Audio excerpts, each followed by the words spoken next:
बेटा, मुझे यहाँ नहीं आना चाहिए था। ये तुम लोगों का फैमिली मैटर है। ऐसी बात नहीं है, आप भी फैमिली का हिस्सा हैं। बारा ने सबको बुलाया है।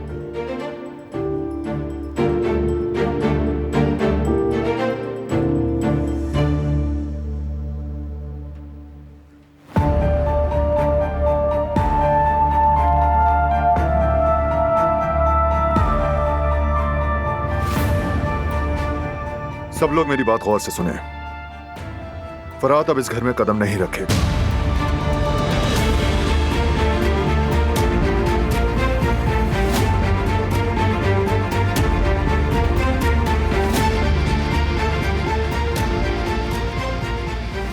ये सबके लिए एक सबक है।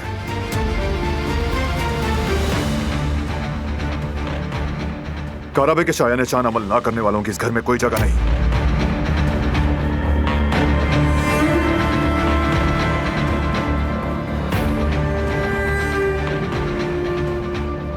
इस फैसले की सब पाबंदी करेंगे।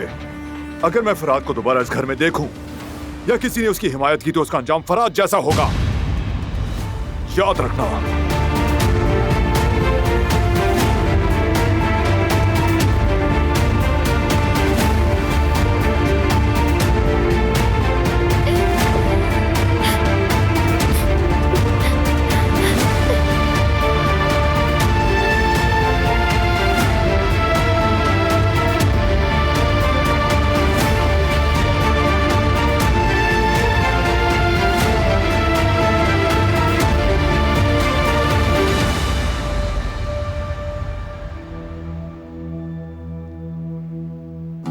ये कौन सा तरीका है?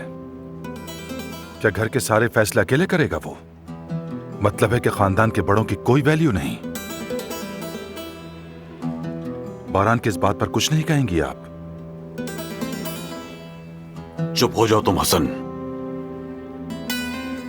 बारान इस कबीले का आगा है, उसकी बात के ऊपर कोई बात नहीं होगी और उसके फैसले की तामील की जाएगी, लाजमी।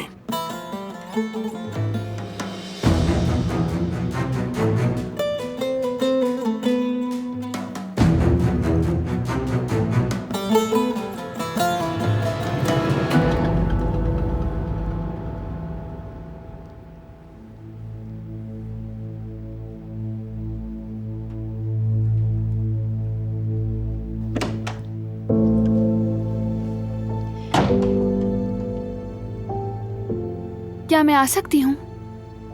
ना आने का कहूं तो फर्क पड़ेगा? नहीं। देखो दिलान, अगर तुम फराद के लिए आई हो तो अपनी एनर्जी वेस्ट मत करो, क्योंकि जो फैसला मैंने कर दिया है वो बदलने वाला नहीं है, इसलिए इस पर बात नहीं होगी। ठीक है, तुमने जो कहा हम समझ गए, लेकिन फराद को घर से निकालना कैसी बात है? वो शादीशुदा है, उसकी बीवी यहाँ रहती है। क्या तुम्हें एहसास नहीं तुम उन्हें मुश्किल में डाल रहे हो बारान? गुल और कदर आपा दोनों परेशान हैं। गुल काराबे की बहू है, बहनों से बढ़कर है वो मुझे। कदर आपा पहले ही इस घर का लाजमी हिस्सा है। ये घर उन दोनों का ठिकाना है, लेकिन फराद ने अपनी हदें पार कर ली, मेरे एतबार को ठेस पहुंचाया। अब उसकी यहां कोई जगह नहीं। मैं समझ नहीं पा रही हूँ। एक बार फिर से उसे सुने बगैर, उसे अपने दिफा करने का हक दिए बगैर तुम उसे घर से निकाल रहे हो। दिलान, मैं आखिरी बार कह रहा हूँ, मेरे काम में मुदाखलत मत करो। नहीं, ये आखिरी बार नहीं है, तुम्हें और भी कहना पड़ेगा, क्योंकि मैं मुदाखलत करूंगी। जब तक तुम्हें एहसास नहीं होता कि तुमने गलत किया है, मैं खामोश नहीं रहूंगी। मेरे फैसले पे सवाल मत उठाओ। फराद का अब इस घर से कोई वास्ता नहीं, बस। मैं चुप नहीं रहूंगी। ये नाइंसाफी है, मुंसिफाना नहीं। और तुम मुझे उंगली नहीं दिखा सकते।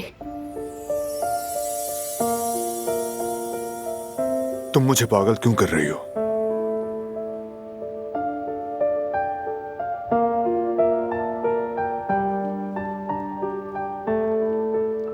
नहीं, मैं तो सिर्फ। मुझे थकाओ मत दिलान, मुझसे बहस मत करो, एक बार भी जिद मत करो। जानता हूं तुम्हारे लिए मुश्किल है, लेकिन प्लीज मत करो।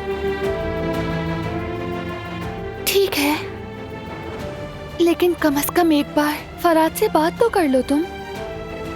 मैं बात नहीं करूंगा। इस टॉपिक पे अब कोई बात नहीं होगी।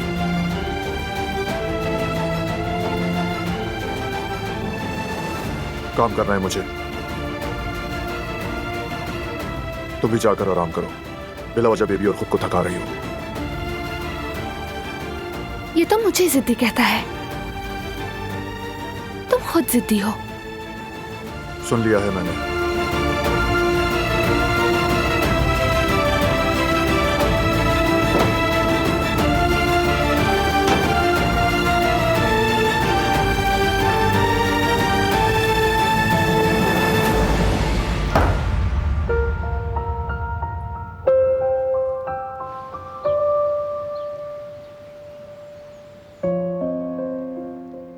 रो मत मेरी बच्ची, इस तरह तो तुम खुद को हल्कान कर लोगी बेटी। मैं कैसे न रोऊं अम्मी। मैंने फराज से पूछा भी, उसने इनकार नहीं किया। उसने अपना दिफा भी नहीं किया। तो बेटी इसका मतलब ये है कि बारान साहब हक पर हैं। लेकिन क्यों अम्मी? फराद ऐसी गलती क्यों करेगा? सब कुछ ठीक हो गया था। बारान भाई और उसके ताल्लुकात बेहतर हो गए थे। ऐसी गलती करने की कोई वजह होनी चाहिए। इंसान कभी नहीं बदलता बेटी। हमें लगता है कि वो बदल गया है, लेकिन वो अपनी असलियत पर वापस आ जाता है। यही फितरत है। फराद, तुमने ये क्या कर दिया मेरे साथ?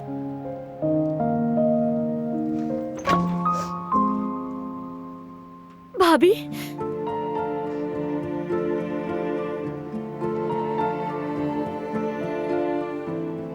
कैसी हो तुम? मुझे कुछ समझ नहीं आ रहा। फराद ने जवाहिर के मामले से इनकार भी नहीं किया। उसने अपना दिफा तक नहीं किया। ऐसा लग रहा है कि उसने अपनी गलती तस्लीम कर ली है। मुझे तो यकीन नहीं आ रहा। अगर ये सब कुछ सच है, फराद ऐसे कैसे कर सकता है? वो कभी नहीं कर सकता। जवाहिर लोगों की कमजोरियों और खामियों को अच्छी तरह जानता है।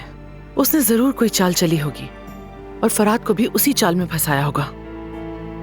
मैं अब क्या करूंगी? समझ नहीं आ रहा किस पर यकीन करूं। एक तरफ मेरा प्यार है और दूसरी तरफ वो है जिन्होंने हमेशा मुझे अपनी बहनों की तरह रखा है। मैं क्या करूंगी भाभी? किसकी तरफ खड़ी होंगी मैं? परेशान मत हो। तुम्हें कुछ करने की जरूरत नहीं है। अभी कुछ भी वाज़ेह नहीं है। और जो भी हो गुल, मैं हकीकत जानकर रहूंगी। मैं तुम्हारे साथ हूँ।